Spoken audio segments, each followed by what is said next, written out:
Industrial Revolution ushered in a new era that threatened to transform the values of men. No longer would spirituality be their compass, but not all welcomed the change. In 1783, just as the fires of the Laki eruption had plunged all of Europe into an ashen darkness, a horde of demons spilled from the shadows and fell upon city after English city. It was a message. The Alchemy Guild, fearing the rise of industrialism and abandonment by their wealthy patrons, had done the unthinkable to defend their existence. Through recondite arts, the alchemists had created shard binders, humans transplanted with crystal that attuned them to demonic power. They sacrificed the shard binder, and in doing so threw the gates of the world open to demonkind. Countless innocents died, and though the church succeeded in vanquishing the Hell's End, a steep price had already been paid and collected.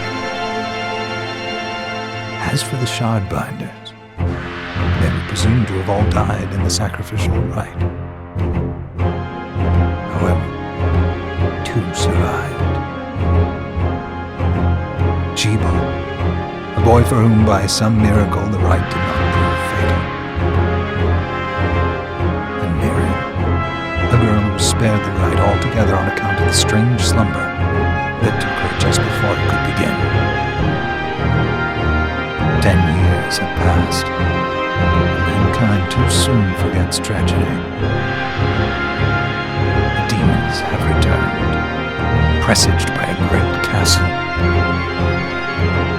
And on this very hour, Miriam awakens.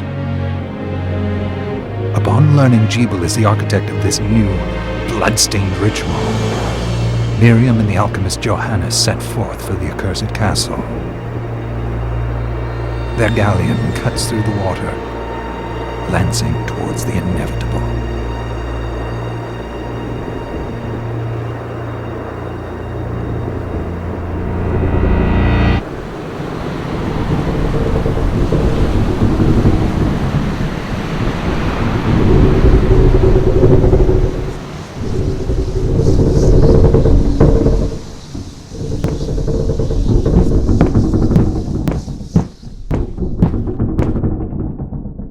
Johannes, are you certain it was...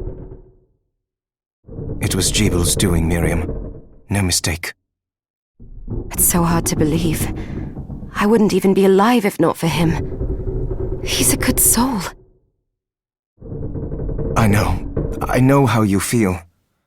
But the facts are apparent. And the hell he endured 10 years ago would break the best of souls.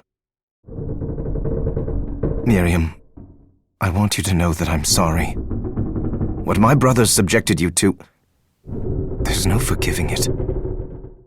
It was their transgression, not yours. You always took care of us. Obviously, not enough. Well, let it go, Johannes. We need to focus on the task ahead. If Jebel is responsible for the summoning, then I have to stop him. I gave him my word. I ought to do it. He was my best friend. But I'm the only one who can. The shard experiments prepared me for combat. Let them amount to something. 10 whole years. What put me in that sleep? I wish I had the answer. All I know is the spell that stopped time for you was advanced, arcane. But by observing the ebb of the magic's hold on you, I was able to predict exactly when you would wake up. Oh, I see. We'll make landfall soon.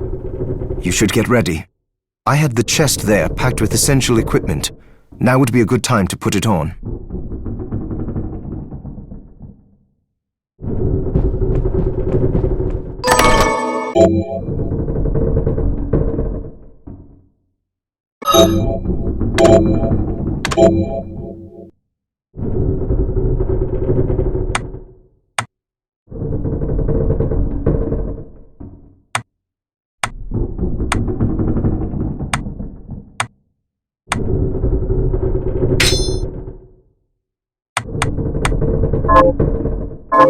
Good. You're prepared. The next order of business is to...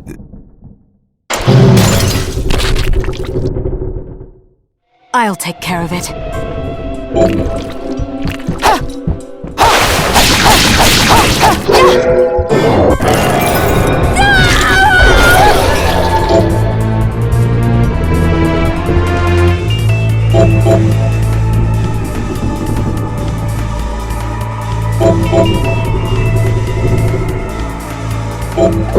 Was that a shard?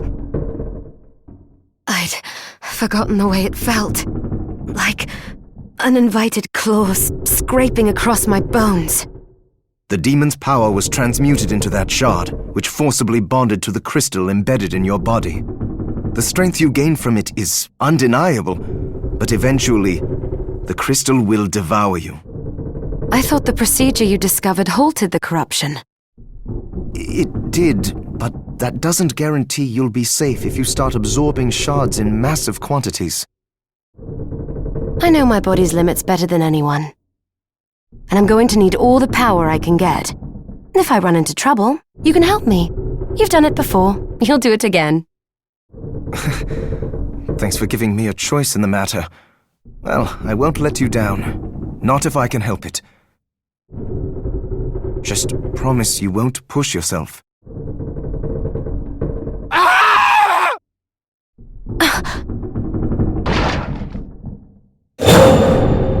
How did they get inside? The demons from the castle must have infested the ship. Then they can help me wake up these muscles of mine. I'll wipe the deck with them.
This device responds to magic. Maybe I just need to hold my hand up to it.